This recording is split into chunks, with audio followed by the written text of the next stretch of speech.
G'day guys and welcome back to Next Level Adventures for another live stream. We have another really good one lined up this week. Another special guest is joining us and we have an interesting topic to discuss today, guys.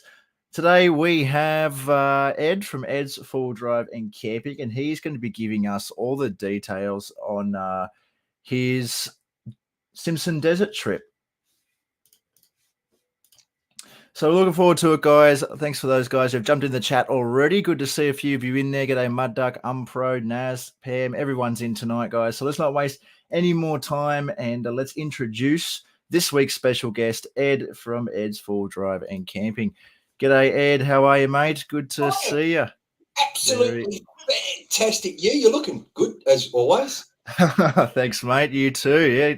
Thanks for joining us this week for a live. It's good to see you, mate, and a fair bit to talk about. So, most people in the chat do know who you are, but for those of you who may not, just introduce yourself a little bit, mate. Tell us about yourself, what you do. I am Ed from Ed's Full Drive and Camping. I make videos. I travel and I have a lot of fun, and I love an outback pub. Yep. Oh, that's right. Who doesn't love a good outback pub? So Yes. we've got a few in here already tonight. So we say g'day to Mud Ducks, g'day to Unpro.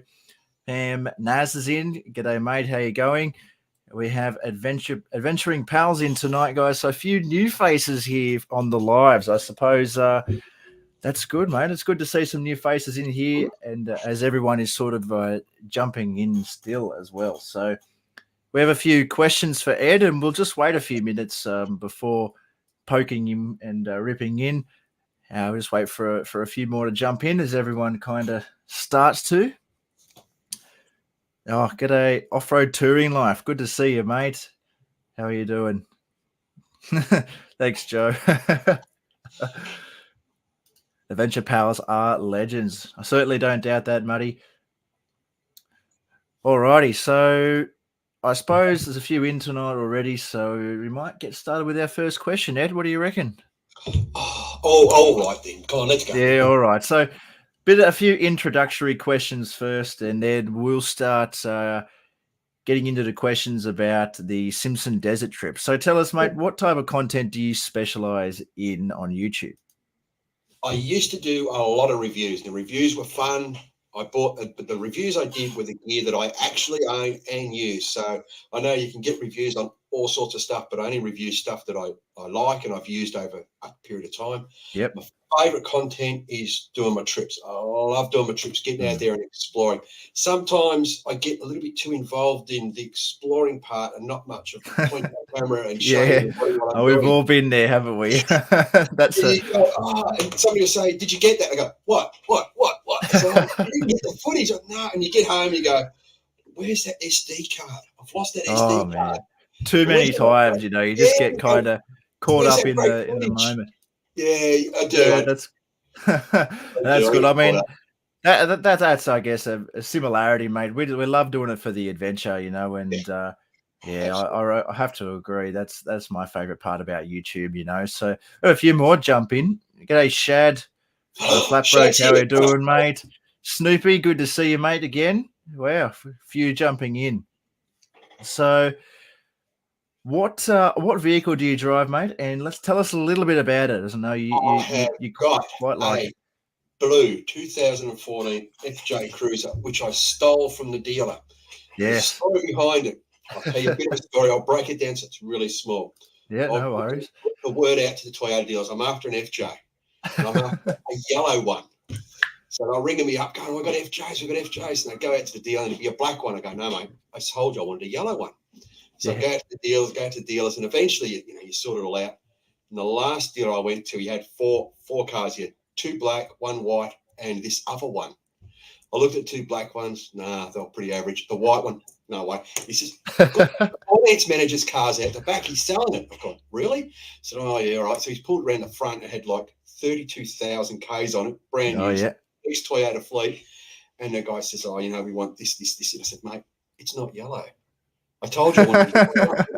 And he goes, "But we've got this blue one." I said, "Mate, I want a yellow one." And it was like 42 grand. I said, "No, mate, no. I told you I wanted a yellow. If it's yellow, I would have paid for it."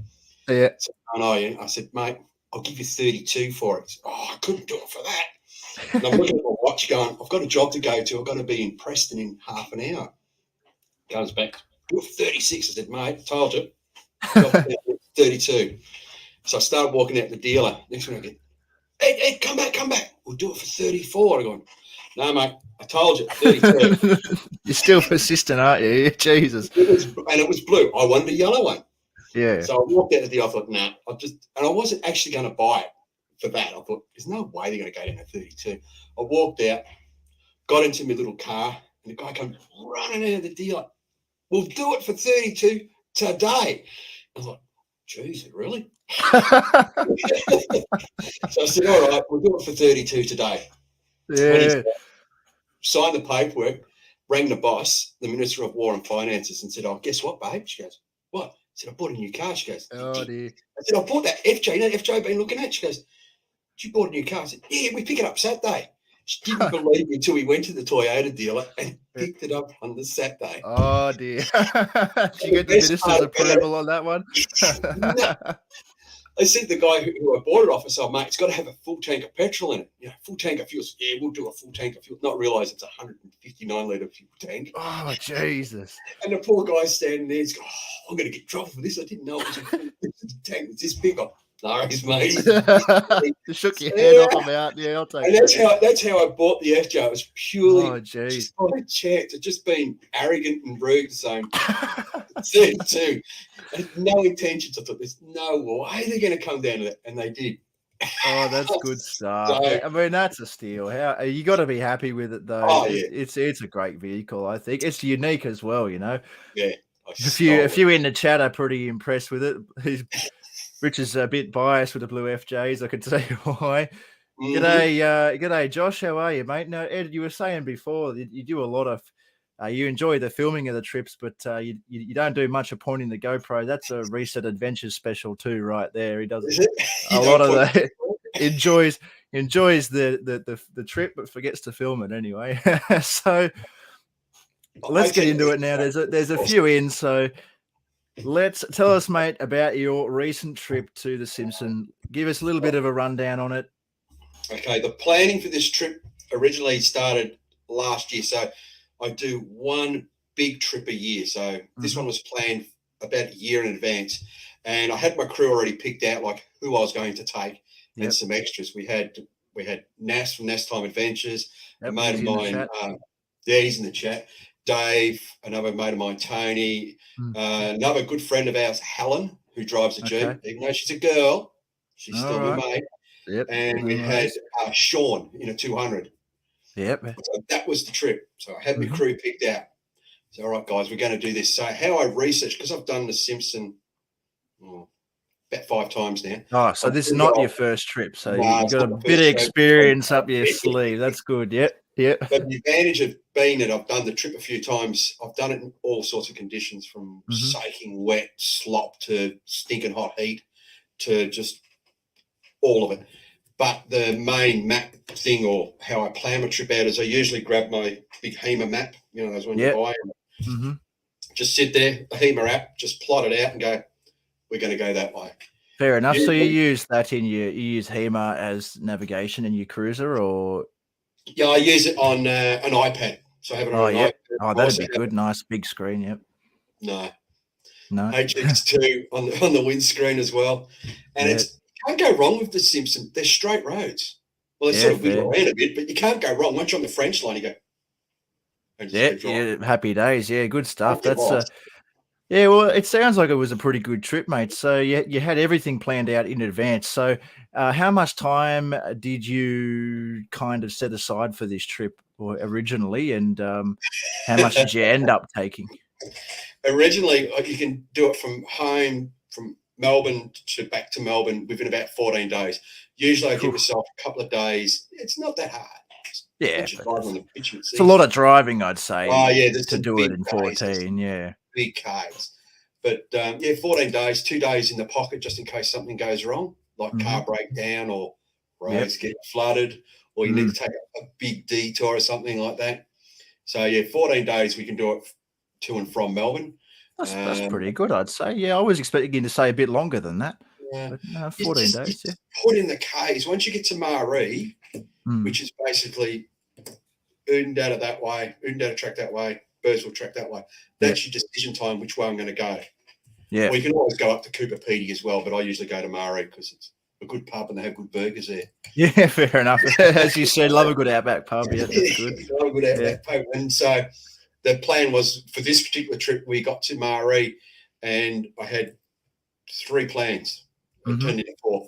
And I said to the guys, okay, we're not going to be able to go because the Birdsville track was open. Okay, it was open all the way till you got to Birdsville and the diamond was flooded. So, but the worst part about it, the drive up there, 2 days before we got there, it was open, open, like beauty. We just do the rat Just go for it. Yep. We got there, sat phone, rang a few places in Birdsville. They're going, oh, the Diamantina's dropping. Next morning, wasn't happening. So yeah, no, that's brutal. And so we had to go up. Poor us. We had to go up the Oodendata track. What a shame that was. Yeah, right. I got actually a really old memory on the old Oodendata track there of the first ever time. Yeah, we blew a tire on the Oodendata track. Well, the car we were with blew a tire. Just happened to be that they were also in a Pajero, so they blew their spare and then down to one spare, and then they blew a second one. And then, so luckily enough, we were able to give them our spare, and then we made it all the way through to Oodendata. That was a memorable experience, and I'll never forget that. Oh, yeah, we just fixed up that tire, bang, another one's gone. that was I actually did the whole Oodendata track this time without breaking a windscreen or a back window. No, fair enough. It's an absolute curse. Every time I've done the Oodendata track, I've broken glass of some description. The car, been a mirror, front windscreen, last year, a couple of years before, it was the back windscreen. Did the whole Oodendata track and come home with all my glass intact. So I was pretty happy. Oh, very good. Yeah, that's good stuff. So do you think that overall that trip was a memorable experience? Has it been your best trip to the Simpson, or? It's been one of my recent ones, but yeah, my most memorable trip was to 16. Yeah. It was, we had a -2 one night. Oh, and dear. 47 degrees the next day. We had a lay day. Yeah. And I took a crew of, I think, 8 cars across. Yeah. We had a 100 series breakdown on us. Had a fuel pump thing just decided to explode. You up on it? We had wet. We had a broken CV. We had 2 padges with one padge broke a CV. One padge wore his brakes down to nothing because we were just driving for absolute slop. It was the worst trip, but it was the best trip because everybody went on that remembers just everything about it. Yeah, all the trials and stuff that you faced along the way. Oh, that's good. So, where would you rank this one out of your trips? Number 2. All right. So as an overall, it was a pretty good trip, you have to say. Oh, every trip is a good trip. Every trip's an adventure. That's good. Oh, that's very true. So Naz reckons that it wasn't long enough and he tried to make it longer. So do you reckon that you would have allowed more time for this trip if you had the chance? No, I reckon it was on, but Nas loves spending a bit of time. Fair enough. Bit of a nana. Fair enough. He likes getting out of bed at 9 and then, getting to camp at 2. Fair enough. I mean, we've all had moments like that, especially when you're on the road a fair bit. You don't mind pulling up early and getting a good sleep in. So Mud Duck wants to know, how did you feel? And maybe you should tell us the story behind when you met the great Shad. Meeting the Shad man. Softly spoken, waves a big stick, apparently. Yeah. It was a Christmas last year, between Christmas and New Year. I was just up there in the high country just with a bunch of mates. Don't normally camp over that time. I usually have to spend time with the boss, because spend time with him, apparently. That's right. Yep. I wouldn't know, but yeah. So I decided, I'll go and camp with mates this year. She goes, "You are?" And I go, "Well, yeah." They put an approval application in for that one. I've gone, yeah. So I headed up to the high country. We did a few tracks, and we're going up to, we're coming down Blue Rag. So there's two ways getting up to Blue Rag. There's one way, which is the long way from Dargo High Plains Road, and then there's another way through. I can't think of the name of it now. One of the roads, anyway. So we're cruising up there, and I see this car coming towards me, and I had my mate in the car, and I said, "Oh, geez, look at this bloke. I have to give way to him, you know." And he says, "No, he gives way to us. We're going down the hill." He goes, "Oh, no, just pull over, mate." And I pull over, and I'm looking at the bloke in the car, and I go, "He looks familiar." Looking at him, I'm looking at him, and he goes, "Ed." I've gone, "Oh my, it's Shad." All my mates, we're at the end of the convoy. All my mates have gone miles up the hill. They scream on the radio, "What are you doing, Ed? What are you doing? What are you doing?" So I just met up with a mate. Oh, that's good stuff. At the shed. Yeah, it was an experience bumping into somebody that I actually watch on YouTube and go, "He's not a bad bloke, you know." Yeah. Softly spoken, I must say. Softly spoken. Oh, very good. That was a good experience. I remember we were just waiting around and seeing the photo. We're like, "Oh, that's interesting." Yeah. And I got a sticker. You got a Shad sticker. And I didn't have any to give him, so I'll have to wait till I bump into him again and give him a sticker. Yeah, I'm sure it'll happen again. It's a regular down there. So that's a good story. G'day, FJ. How are you, mate? Good to see you. Another non-biased FJ driver in the chat. That's good to see. Yeah, that is Ed from Ed's Full Driving Camping. Absolute superstar in tonight. So, we get this question every week. Oh, dear. What we have discussion before? Have you checked? Yeah, mate. No. I updated my Tinder profile, Stevie, just for you, mate. So we'll attempt to change this in the near future. Muddy can't wait to meet you, Ed. So I suppose I'll organise that at some point. We got another question down here. What day are you turning up to the Mr. Buckaroony camping event? I can't go now. I haven't told him. Oh. I have a big trip, and I come back to just a bucket load of work. I've got so much work. I want to get up there, but it doesn't look like I'm going to get up there. I paid for a site and all the rest of it, so I'll just let the caravan park keep the money. I desperately did want to go, but donation. Well, caravan park's doing it tough due to that pandemic thing that we had, and they've just done it. They can just keep it, but some of you. But I'm a bit gutted that I can't go, but I just can't keep on top of work at the moment. It's just because I went away for 2 weeks. I can't go, and it's 6 weeks ahead. So I'm gutted that stuff I can't go. Sort of happens when you take a big holiday, I suppose. So, Naz, has anyone dealt with 4-drive systems in South Australia? I can't say I have myself, Jim. I don't know. I do not know. So Naz wants to know, did you tell them who you met on the trip, or we met on the trip by any chance? No, I don't know anything about this. Naz can answer this question since he's asked it. Yeah, righto.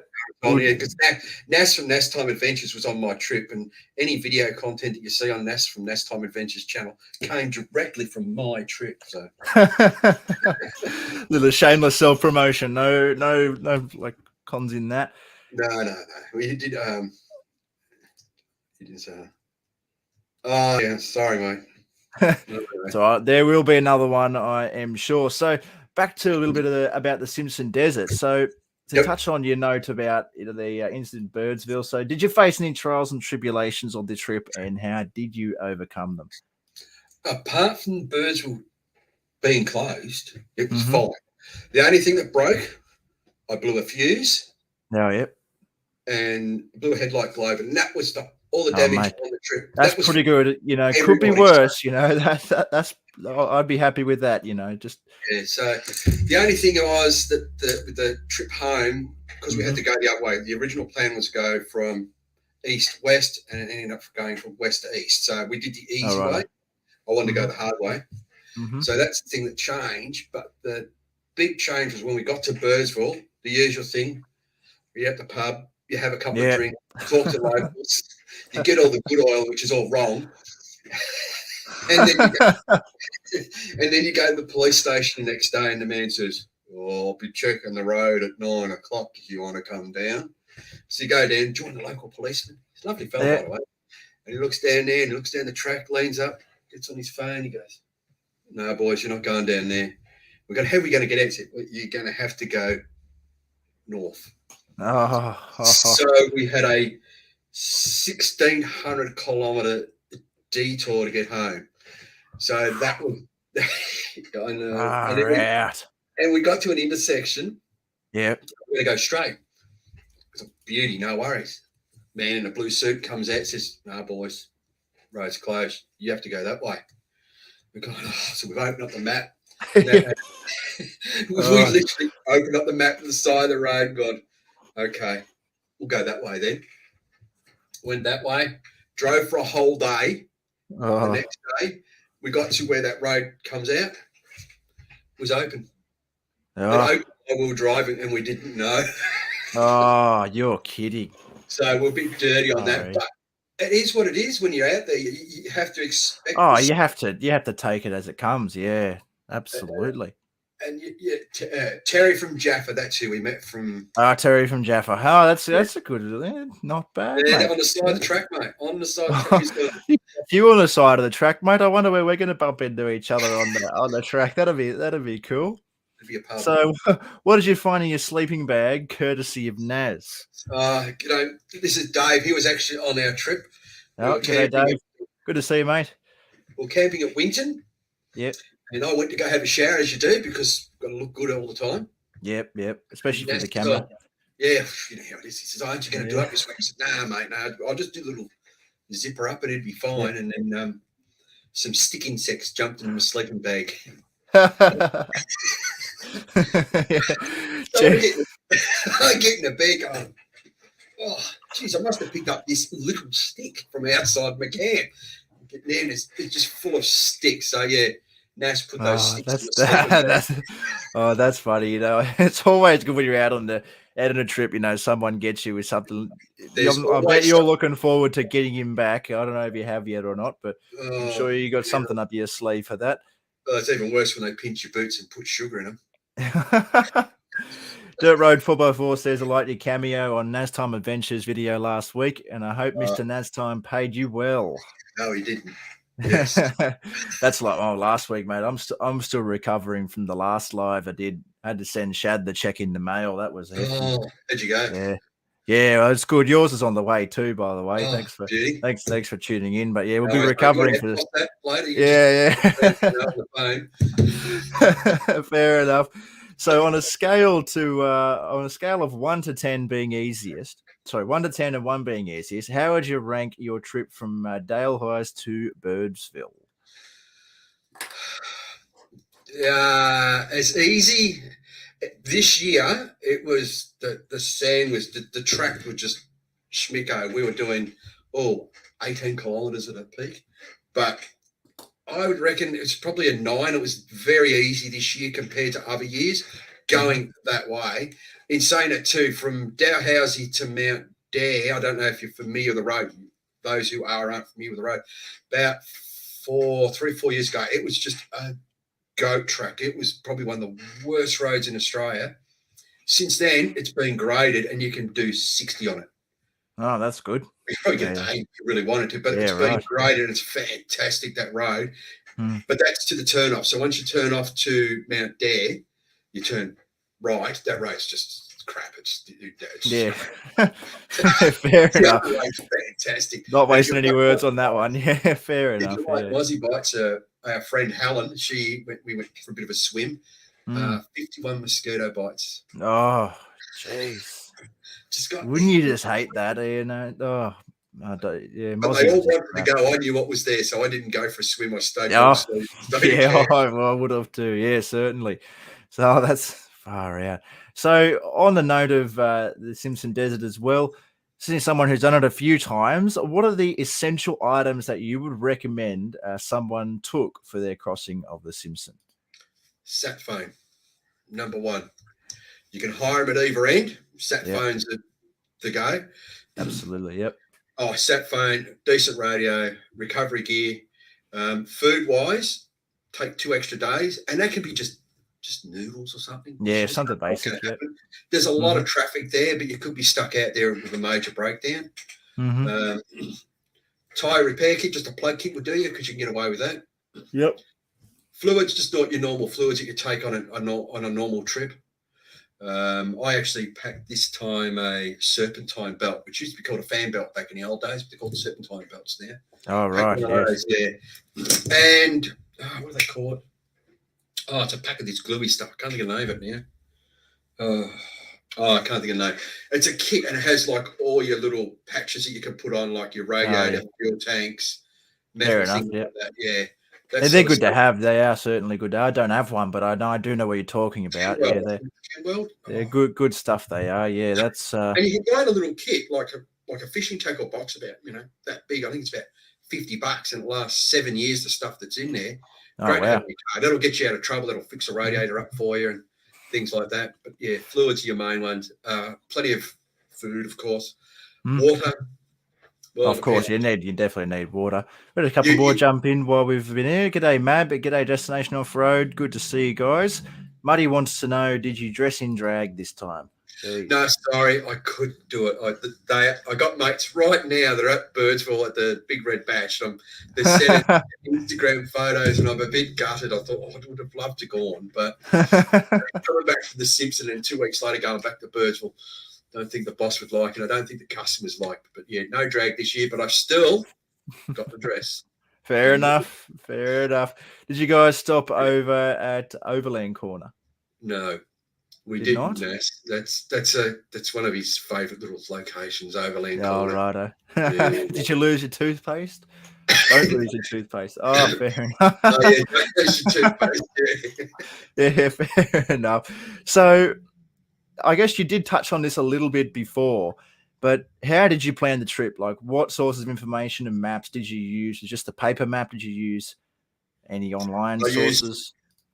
a really good map. When you apply for your permits, for example, you still got to get a permit to cross the Simpson, and Yep.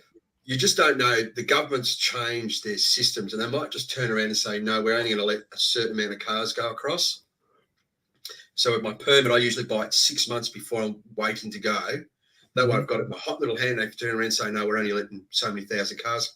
I've got my permit. But when you get your permit from the South Australian government, they give you a booklet, which I've got here somewhere. You get a booklet sent to you, and it's got like the maps and things like that. It's got a great map in it and a lot of advice and things like that in there from that. Also, there's a Facebook group, Crossing the Simpson. You've got to discount it, most of the information, by about 60% for the BS factor, because everybody knows everything about everything. Mm-hmm. I found that really good, especially for track conditions. Yep, Another well, good that's source good. Yep. of info is South Australian Outback Roads. That gives you the road conditions getting up there. The Mount Dare Hotel, the pub, they have a really good website, and they update that fairly regularly. So they're right on the edge of the Simpson, and they know what's happening.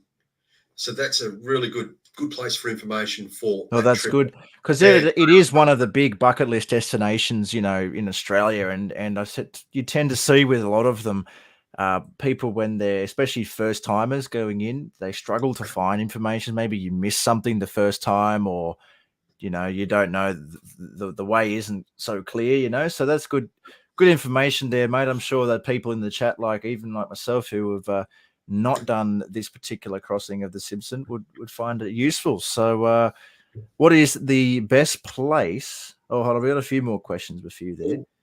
So how many pies did you eat on the trip? Yeah, Ed hates a pie. Yeah. Bought pies, or just, I think I had about, hang on, 8. Oh, that's not bad. Yeah. Almost one for every day. Oh, yeah, about 8. Yeah, 8 pies, but I buy them from I got my favourite bakeries that I like going to. My favourite bakery for the best pie, I reckon, in Australia is Copley, mate. It's the best pie. Oh, big statement. Big statement. I'm sure that everyone will jump in now, I reckon, on that one. I got the pie from Farina. Yeah. Nah, Copley every day of the week. I drive there just for pie. We'll have to take you up on that one, I think. Nice I pie. reckon. Yeah. Destination off. Oh, yep. Dave finally seen the live notifications. Well, that's good, mate. I'm glad that they were working up this time. So, not sure why they wouldn't be. That's interesting. What is the best place you've ever camped, Ed, from Steve? Oh, geez, that's a ripper, isn't it? Yeah, this is always the most difficult question because you've camped in many great spots, but to pick a favorite. Reeves Beach down Okay. on the Gippsland coast there, Reeves Beach. Quiet little campground. There's a drop toilet there, but it's probably the best place I've camped. Went there with mates, and we just had the best weekend. Clear skies. We had the ocean behind us, a spot of fishing. That was probably my favourite to date, and it still hasn't been topped yet. You're all right. Then again, every time you go camping, there's always a nice place, but no, that one hasn't been topped yet. That's right. You camp at so many great places, but it's like when you got to pick just that one favorite. I think it probably a lot of the time comes down to, like you said, weather conditions. Like that would have enhanced it so much. That would have made it so good. If you had a camp there and it had been flogging down rain, you might not have picked it as your favorite. So I find that with myself. So interesting pick, but I'm sure it's a fantastic little spot. So how much fuel did you take and use in the Simpson Desert? We had this discussion. How much fuel did I take? Now, yes, I know the FJ can do it comfortably on the fuel that's in it, but I always take extra because there's not a whole lot of places to get fuel out there, especially petrol. Mm-hmm. The FJ used only 105 litres of fuel, which is about what it normally uses. I've got 33s on it, 2-inch lift, winch, bars, all the goodies. Yep, all the goodies, and that's on the FJ. Mm-hmm. We had Dave, who was in here before, in his Pajero, used 85 litres of diesel. Mm-hmm. And he still had 20 litres up top spare. That's pretty good. That's pretty impressive. Nas used 91 litres of diesel. That's pretty good. He had spare fuel. But I always recommend when you're out there, whenever you're driving in the outback, fuel up every time you see a servo or it just happens to be a pump. Oh, of course, yeah. That's sort of standard when you're taking out on that. Like for me, anyway, go out on the bigger trips. You definitely. I had 40 on the roof. I put it in the car, and then I knew it would do it anyway. But I always take that extra fuel because you might get to the other end, and there's no petrol or diesel. And it has happened. Yeah. At Birdsville, they've run out of diesel, and it has happened at Cameron's Corner. They've run out of diesel, and I've done a trip up there. But when I ever do those trips, I always tell people take a jerry can of fuel with you, at least one. Oh, absolutely. You just feel like you would when you go out to those sort of destinations. You definitely feel more comfortable taking extra fuel with you. Like, I know I definitely would. So that interesting, but that's a pretty good amount of fuel, I have to say, for what you're doing. Yeah, I wasn't surprised about the FJ, but Nas in his Challenger used 91 and Dave used 85, which was pretty impressive. And I think the other Pajero used a little bit more than Dave's, but Dave went in high range and he's got an auto locker kit in it. So he locked it into a particular gear and he just cruised along. The tyre pressures on those were anywhere between 20 and 22. That's good. Car was fully loaded up. Dave's car's got all the fruit except for a bull bar. He doesn't like bull bars. He likes nudge bars. Fair enough. It's Dave. He's allowed to. Each to their own. Yep. Yeah. Certainly. But, so that was pretty impressive. But as I said, even though you think you can do it at 80, you just don't know. Yeah, you definitely want to be certain. Somebody's using more. You can always sell it for $200. That's right. Make your money on it. Fair enough then. So what was the best campsite on this trip?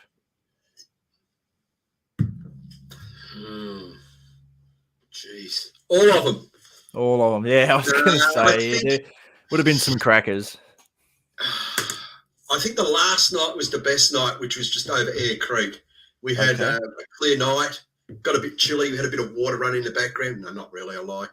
But we had a beautiful moon. So the moon was up there, had a beautiful halo right around it. It was how good is that? It wasn't too cold or anything. It was beautiful. Probably the last night because like Big Red's only literally down the road. So we knew we were going to get to Big Red at a reasonable hour.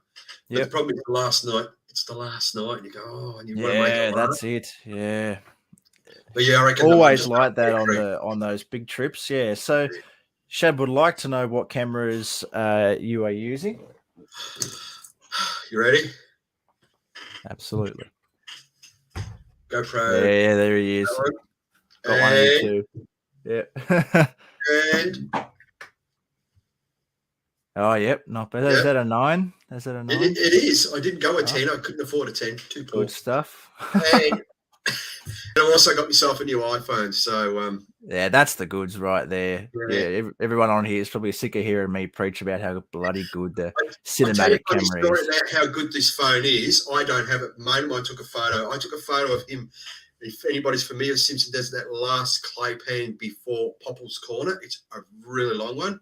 So I was up on the sand dune, and my mate told me, he said, take a photo of my car going across the thing. I go, no worries, mate. So I had my old iPhone there, and I go, yeah, click. Oh, that looks fantastic. No, it was crap. He said, Ed, you've got to get yourself a new iPhone. So I come home. And I said to the Minister of War and Finances, oh, the phone's broken. She goes, how'd you break it? It's broken, love. I don't get a new phone. In the financial love year, that. the business can pay for a new one. She goes, oh, but you just got that phone. I said, yeah, 4 years ago. Mysteriously broken in unforeseen circumstances. So I got a new phone out of it. But yeah, they're great. I'm looking forward to using that one. But yeah, Oh, GoPro's man. the one. Yeah, it's fantastic. I like using the GoPro still for the action shots because, just you feel a little bit better, using the GoPro maybe around water and, other mysterious things. But yeah, for scenery and stuff like that, the iPhone, man, it's just fantastic. Yeah, I reckon that everybody jumping in saying that the fuel consumption that you got, mate, is absolutely fantastic. I mean, I think that I gave you 84 litres. I told a lie, he got 84. Well, I definitely agree with Adventuring Pals here. That is a lot less than I expected.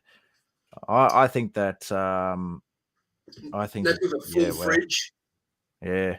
Of stuff, food. Yeah, fair enough. So I think Mud Duck had a question here before. So if you could pick any celebrity in the world, who would you take camping with you? Kylie Minogue. Oh, right. Interesting. You said celebrity. Yeah, all right. Well, I was thinking Chad Donahue, but that's fair enough. Well, there's always Madonna, but she's not really into camping. Fair enough. There's Oprah, but I remember, no, I wouldn't go camping with Oprah. She'd probably eat me for lunch or something. No, I think Tina Arena, she'd be good to go camping with. Yeah, I reckon. I think he's probably met YouTuber, isn't he? Oh, I don't know. I suppose you've got your fair pick. That's funny. Oh, Jim's heading off. Good to see you, Jim. Thanks for tuning in, mate. Thanks, mate. Destination. Yeah, Dave, the iPhones go well, mate, I think, especially the new one. I can't say much for the older ones, but ever since getting the new one, it's fantastic. G'day, Archie. Thanks for tuning in, mate. Good to see you. So, Off-Road Touring Life would like to know why you chose the FJ. We know how you got the FJ, but why did you choose an FJ? Long story short, so I'll do a short story. A friend of mine, Alberto, bought his just before mine. Now, Alberto's is tricked up. It's got 35s. It's just a track machine. Yep. And I was just standing and chatting to him in the car park one night, and I said, what's so good about this? And he said, mate, departure and approach angle. Can't go wrong. And then you got the auto diff lock. The diff lock was standing in it. The crawl control was standing. It just had all the fruit. All the features, yeah. So that's basic. That's one of the reasons I like it. And plus, it looks really cool. And I look cool driving it. And it's fair enough. Yeah, that's why I chose it. Mainly through somebody else explained to me the advantages of it. And which model to get. Because he said, get this model, the Series 2, which has all the fruit. Yep. And that's why I got it. And I love that car. People say, what's my next car? It's a good little rig, I reckon. Yeah, it's nice. I like it, certainly. So back onto the notion of fuel in the Simpson Desert, what was your most expensive? Well, you didn't refuel, did you? Technically. Most expensive fuel, $3.05 for petrol at Mount Dare, and diesel was $3.14 or something. It was the most expensive. That's cheaper than what it is here in Sydney at the moment. No, just about no. You say the guy at the fuel pump and complain about the price. He says, you're more than welcome to go up the road and get petrol from the next petrol station. Yeah, fair enough. That No, was the most expensive fuel, but diesel in Sydney at the moment's $2.37, I think, at the moment. So about $1 on. here in Melbourne. Yeah. That was probably the most expensive fuel, but you expect to pay it. You just go, absolutely $3.50 a litre, to be honest. Yeah, that's what I'm budgeting for Fraser, $3.54 a litre at the moment. So I suppose that you are right. When you do go, okay, I'm going to go to the Simpson Desert, you don't go out there expecting to pay city prices.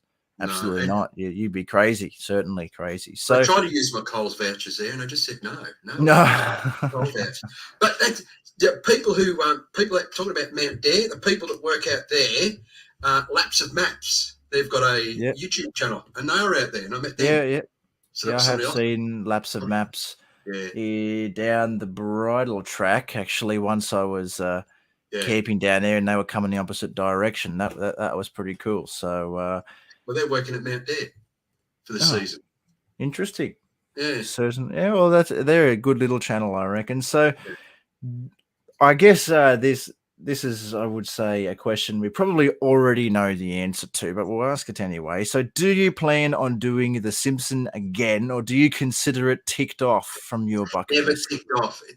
I'm thinking. I was talking to a mate of mine, Gavin, about the Madigan line. Mm-hmm.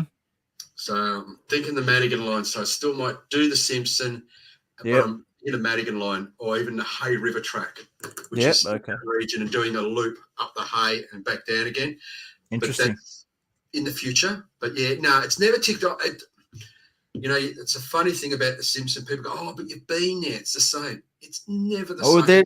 That's right. It's never the same. I do agree. There's so much out there, though. It's not like that's a destination where there's just one track to do. You know what I mean? There's so much out there. You spend so much time exploring around. You never really completely tick it off. I guess, like you said, we sort of already knew the answer to this question, but we still went for it anyway. So Birdsville was $2.50. There you go. Yeah. Dave, that's right. The prices go up and down in Sydney all the time. They've been fluctuating ridiculously. The new mic sounds good. Yeah, this thing it goes well. I'm really happy with this one. Rode NT, good stuff. Shad reckons Laps of Maps worked out there last year as well. Yes, they did. Yep. They must like it out there. I mean, I don't blame them. It's a good little area. So what would they be doing out there? I can't think of her name. The girl, she's working over the bar. Oh, right. Just normal kind of. Oh, he's a mechanic. Oh, fair enough. That's what he does, yeah. Oh, that's handy. I suppose it's good though to be able to have a good mechanic in the town like that. You know, they will probably get a few major breakdowns roll through from those out in the area. Yeah, that's right. Yeah. $2.05 of petrol down the coast. Wow. Am I jealous of that? You know, I never thought that in my, at the moment, it is cheaper to drive a gas guzzling V8 petrol around than it is to drive a diesel 4-cylinder turbo right now. It's cheaper. It's 40 cents a litre more dearer for diesel at the moment here, I think, in some of the servos around here. So, yeah.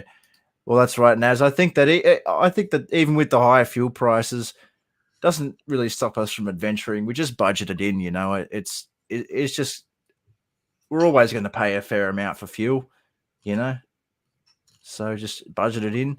Shad reckons the Madigan line. So I reckon the Madigan line. I haven't done it. A mate of mine's told me lots about it, and I've got some contacts, people who've done that trip before, so it's probably on the to-go list. I reckon, mate. Well, you've done it, been out there a few times. Wouldn't hurt to tick it off, I reckon. So Dave reckons the tracks are destroyed down there. So that's down in the Yalwal Nowra region down there in South Coast, New South Wales. Yeah, they'd be fairly chewed up down there at the moment, mate. I think it'd be a while before anyone can get back down in there, especially in fairly stock vehicles anyway. Yeah, Muddy reckons I need good mechanics out there for when the Jeeps try and cross the desert. Well, you had a Jeep in there. Yeah, we had the Jeep recovery crew. That's what we called ourselves. But, the Jeep went across without an issue. It's a machine. And the lady, Helen, who drove that Jeep, she's actually a driver trainer. That's what she does. That's one of her hobbies. Yeah, she's a driver trainer for four-wheel drive Vic. So she does right. drive a car, yeah. Oh, And fair enough. Fair enough. very capable driver. Mm-hmm. Yeah, and a very capable car.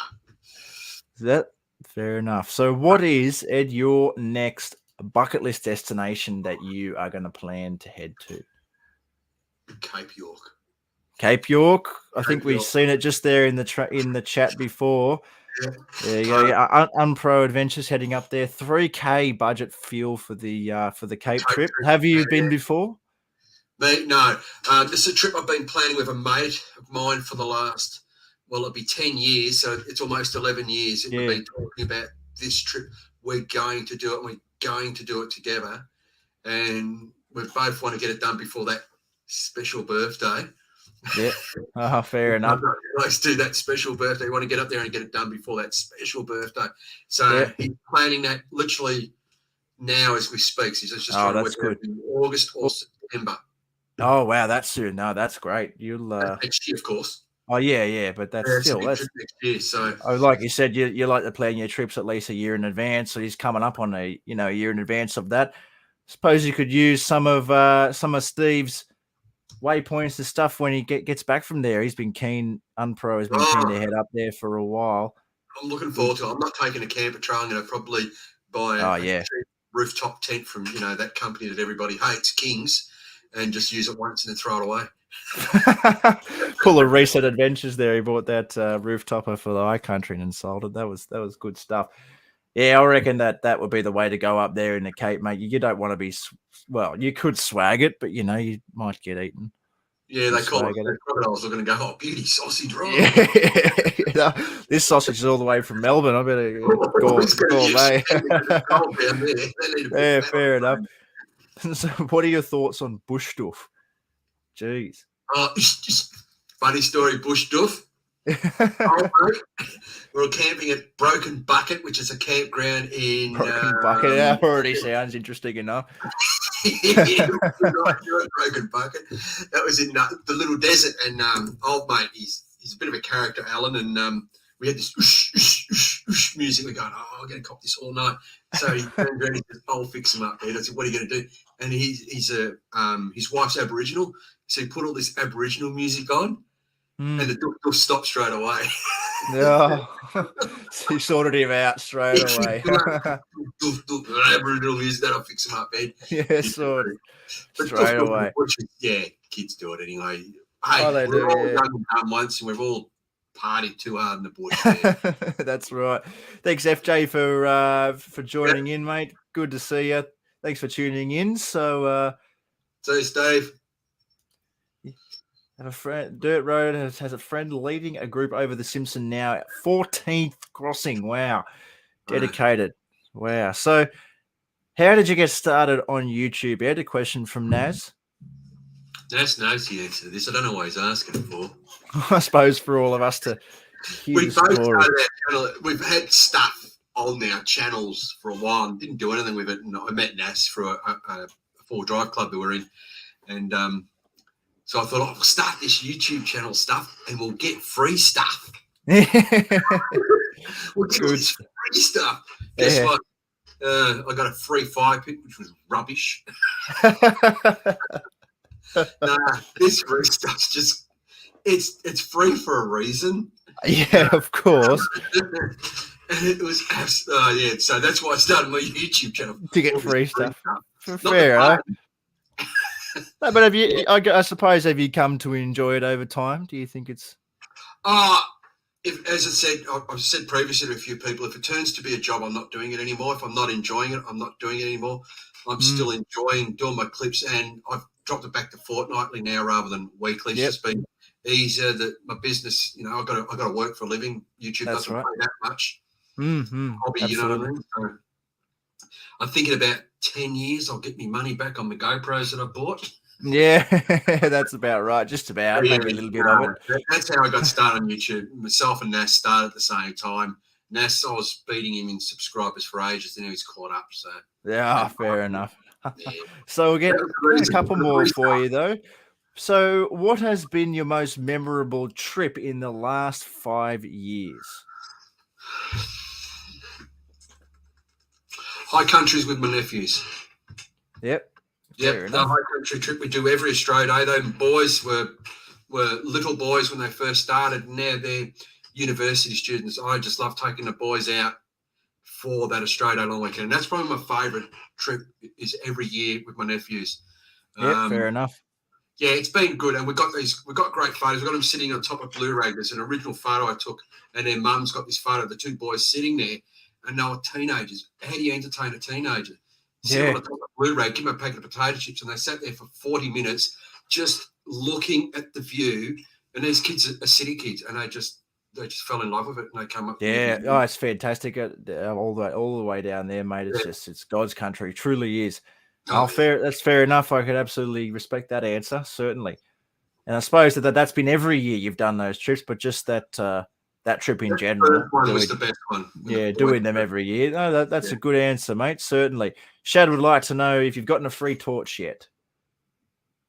Oh, did you get that email too? Did you? No, I haven't got that torch yet. No, I think every YouTuber got that email. Yeah, fair enough.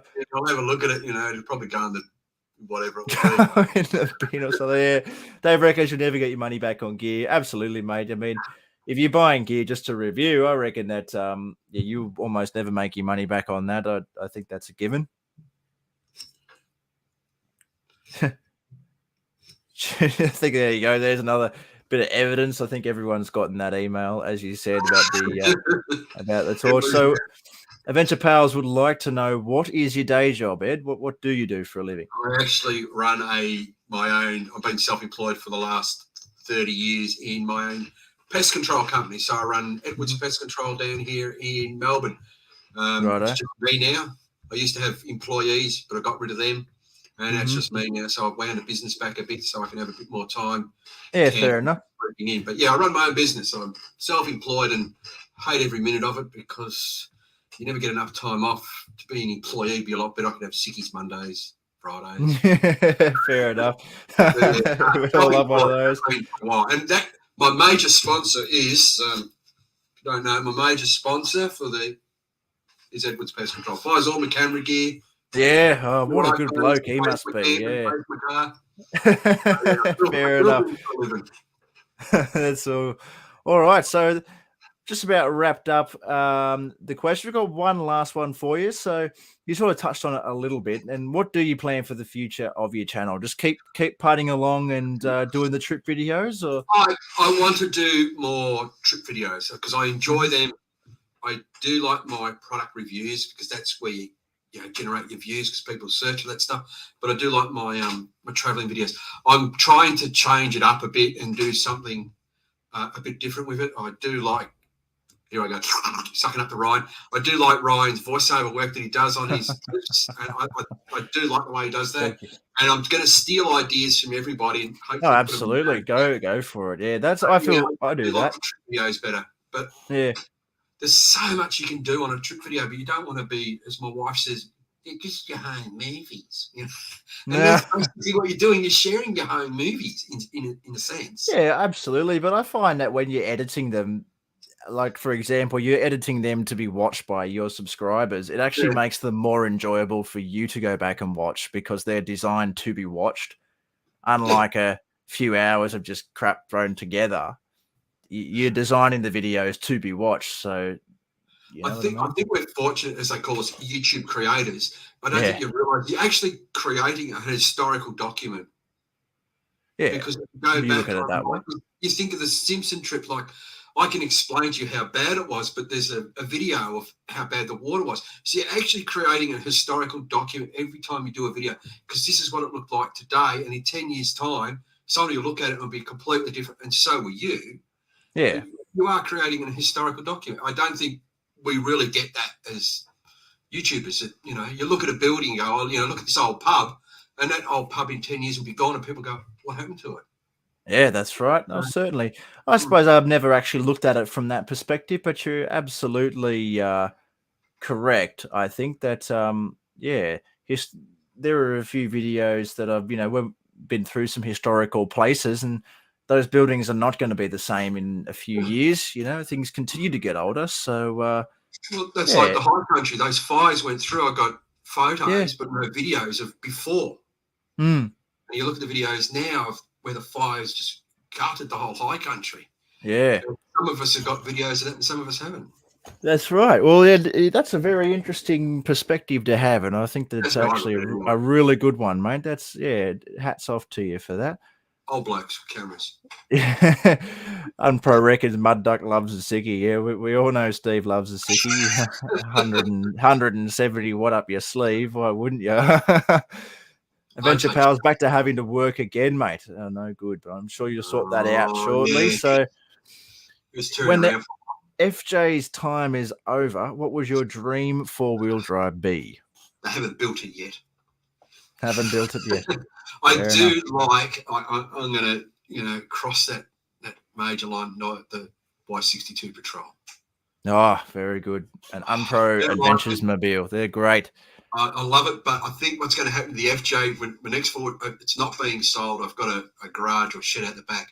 It'll probably be put on blocks and put out there because it's a modern classic. I reckon it is, but I'd love it. A Y62 Patrol, but at the moment, if I had a choice, it'd probably be, of all things, a Prado. I know, I've said it. Prado. I know, I've said it. Not I do bad. like a Prado. I do like a Prado. That's good, especially a well set up one. So you go much for, if you follow Fire to Forks Prado much, do you go much for that one? Have you seen much of it? No, I watch.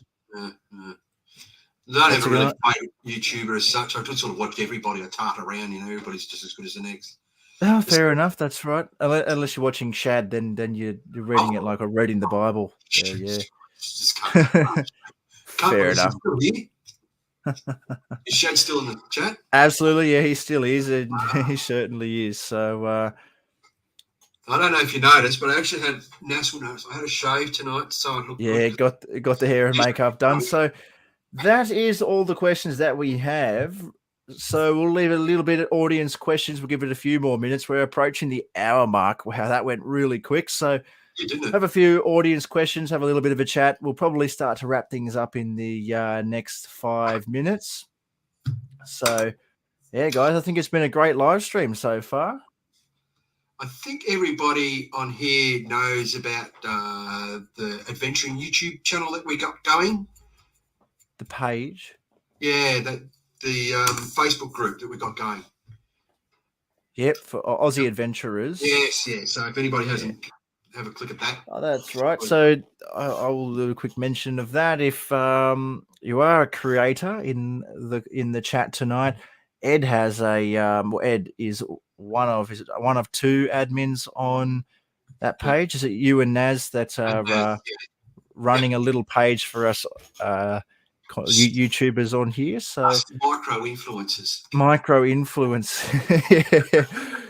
So I suppose I should quickly just find the link for that page for those of you guys who do have a YouTube channel, and I will chuck it into the chat right now. So no, not yet. There we go. So for those of you guys who are not in that group and you do have a YouTube channel that you would like to have in there on that page, there it is. There's the link for you. So any plans for a Blue Mountains trip, as in the New South Wales Blue Mountains? That's not far. That's in our neck of the woods. Yeah, 4 hours from home. It was 4 hours from home. Yeah, fair enough. I was surprised actually that it was only 6 hours from Sydney to Benalla there the other week. That was there you go. It's my birthday dinner, right? Yeah, I don't know. I think I'll wait for the invitation for a Blue Mountains trip. I wouldn't be shy of saying, yeah, I'll go on one of those. Yeah, it's in the mail with your check, mate. Don't worry about that. Yeah, dude. So is doing another YouTuber creators catch up. That'd be interesting. Actually, that would be a good idea. We haven't organised one, but it'd be nice to do one again. Yeah, I reckon. I think so. I'll get a location for that one.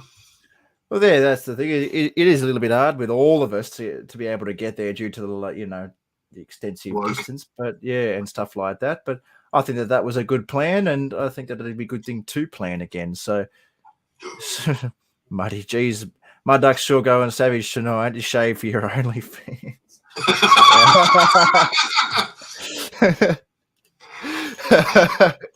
Had to get you up posing on the bull bar for someone. Someone's got to buy car parts, my duck. Oh, fair enough, guys. Well, make sure you hit Ed with a few more questions, guys. We are going to start to wrap things up here. I believe we've just hit the hour mark. So thank you very much, guys, for a great live tonight. I think we've had a good one. Hope you guys got all the info out of Ed regarding his trip across the Simpson Desert. We'll take a couple more questions here while I'm kind of wrapping things up, and then we'll probably call it in. So thank you very much, Ed, for taking the time out of your night to join in on tonight's live. I hope you had a good time. I think it was good. Thank you for inviting me, young Ryan. No problem, mate. Any time. And I'm sure that we'll have to get you back on here after your next major trip, whether that be Cape York or you slip another one in there. It's been good, mate. So thank you very much. Thanks, guys. All of you guys who are new in here tonight in the chat, I appreciate you guys tuning in. If you're out there and you think that you'd like to jump on the live and be in Ed's position and get poked with questions, make sure you guys, send me a message on Instagram, and I'll be sure to get back to you guys. We'll organize it. We'll get it going, guys. So thank you very much, and we will see you in the next adventure. Thanks, guys.